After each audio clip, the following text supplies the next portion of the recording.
Good morning. Week 7 of lockdown. We are still in lockdown, but we get to fly again. And today we have a special guest.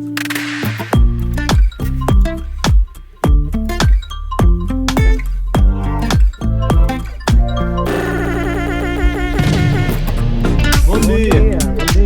Com'è? Quanto tempo a esperare? Estamos bem, obrigado. Okay, we arrived at the airport, so we need to do pre-flight, load all the stuff, get passengers through, fuel, and then we can go.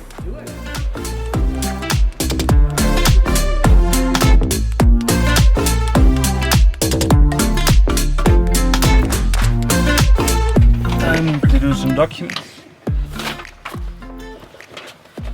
Okay, so we have a flight plan, our authorization to fly for today. That goes here, and then manifest of the passengers on board, and a document for dispatch, and then we're good to go.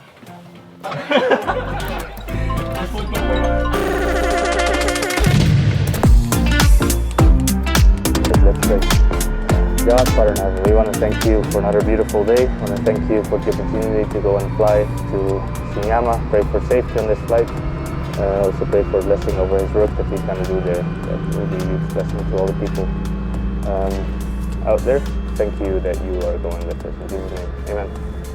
Amen. Uncle Steve, I've introduced you as the mystery guest on today's flight. Mystery guest. So far all people have seen you from a far distance and sitting in the hangar reading your book. So I've been sharing a couple of videos that we've only done emergency flights. So how come you are part of an emergency flight, and what is it that you are going to do in Chinhama?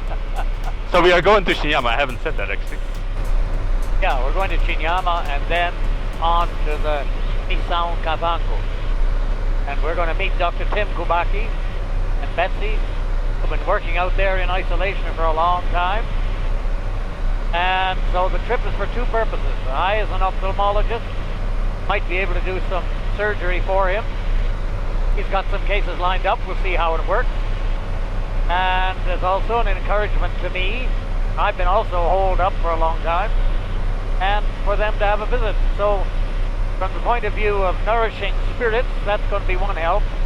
But more important, we might be able to help the blind in that area who have come lined up with hope that they may see again, and perhaps we'll be able to realize that. Like the Newfoundlander applied for a job in BC cutting forests. They said, "You got any experience?" "Yes," he said. "I'm a woodcutter from way back." "Well, where's your experience?" He said, "I spent 10 years cutting trees in the Sahara forest." I said, "You're crazy. There's no trees in Sahara." "There aren't now." My last flight before this lockdown, the day before, was actually to pick up Uncle Steve in Wambu, where he was working doing eye surgeries. The whole operation there was shut down because of the lockdown of the country. So he had to stop, had to cancel many surgeries, and part of those are these 20 that are waiting here, I think. For me, this flight, we also gonna pick up 3 patients from Tim Kubaki. And they all come with a helper, so I have 6 or 7. I think that the child probably comes with his parents, so that's 7 patients on the way back. What sort of stuff did you bring to do your eye surgeries? Because Tim, I don't think, has an operating room out there. Well, I brought the whole kit caboodle, everything one would usually use. But yeah, it's going to be a challenge, an experiment. I've never tried to do a cataract surgical trip without an assistant. It'll be the first time. And then, of course, the real reason we fly is for Betsy's groceries. We, of course, try to cover that up with all sorts of doing good for other people. Yeah, we get lots And of those. I just got a message from Noortje that I forgot one bag. So sorry, Betsy. I think there's some pepinos left behind. So What was it? some pepinos. What's that? Peppers. Oh, cucumbers. Or cucumbers. 30 of them. Oh my land. That's a lot. So you That's have a lot, to though. do without that. So next flight, those will come. Yeah, I'll still be dead by then. We might eat them Yeah. and buy some new ones. Well, that's a big pity because she was really keen on those cucumbers. And Yep. they were expensive. Yeah, Whoa. make it worse. It's bad enough I forgot already.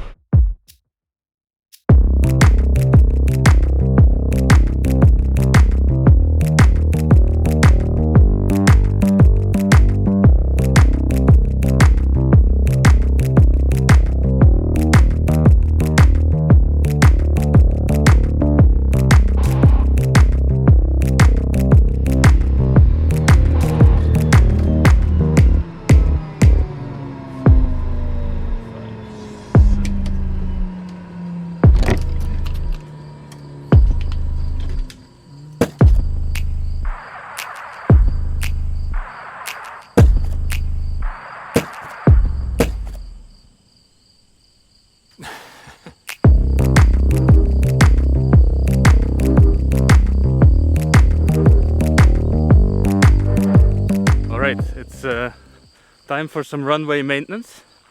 On rollouts, well after landing, I saw just on the side of where we usually land there's a termite hill. So let's attack that one, get rid of it. Woohoo! Look at it! There it is! It's a monster! Ready to kill it. So this stuff is as hard as rock. It's still full of eggs. Make all these tunnels. And they're very busy. Problem with this is we smack them down in the next week or so. Quite likely that they build it back up again. So this is a continual battle, especially the end of dry season, wet season. Good bit of anger management as well. So once you start looking, there's a whole lot more. So that's one. It's hard as rock. As you can see, it has all. This one actually doesn't have any termites in it, but this one actually has issues in it. It's great sometimes to have to wait for a little bit, so we're waiting on the ambulance. Can give us some time to walk the strip, make sure that there's no big bushes, trees, holes, bumps in the runway, and we have some time to just walk it, inspect it. Now let's go back to the plane. I've had my exercise, and then once the patients arrive, we'll load and go back to Lubango. Get them to the hospital today.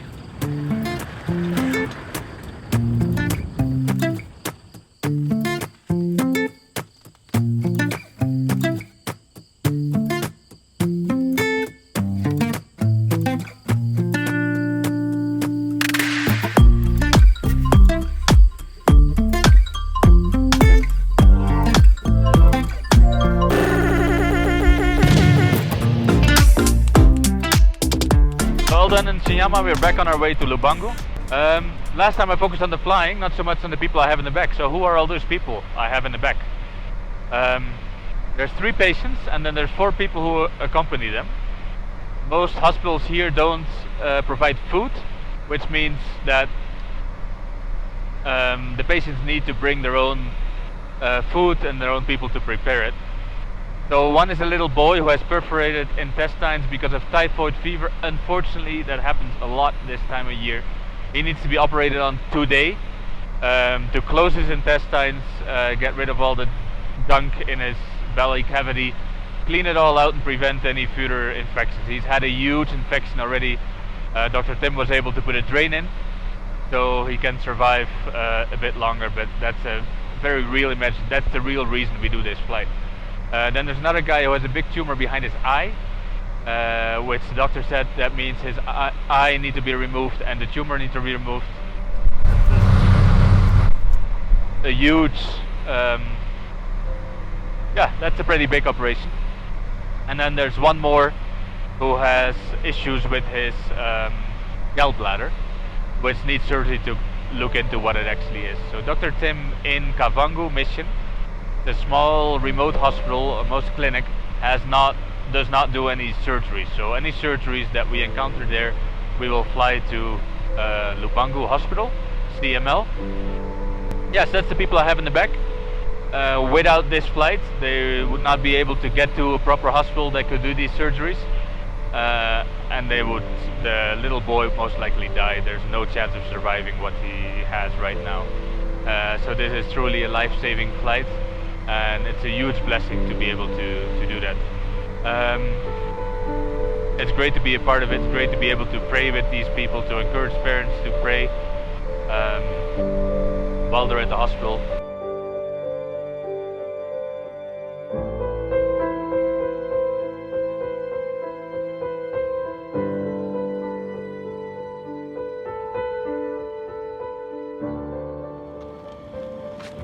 That was almost like a normal flight again. There they go, Basilius bringing them to the terminal, to the driver of the hospital. They go off to the hospital. We're gonna put the airplane back inside, and then we're off home. So please pray for the little child who is having a very hard time. He needs a lot of prayer too, and good attention from doctors to survive this. We'll keep you posted and updated in the description below. Thank you.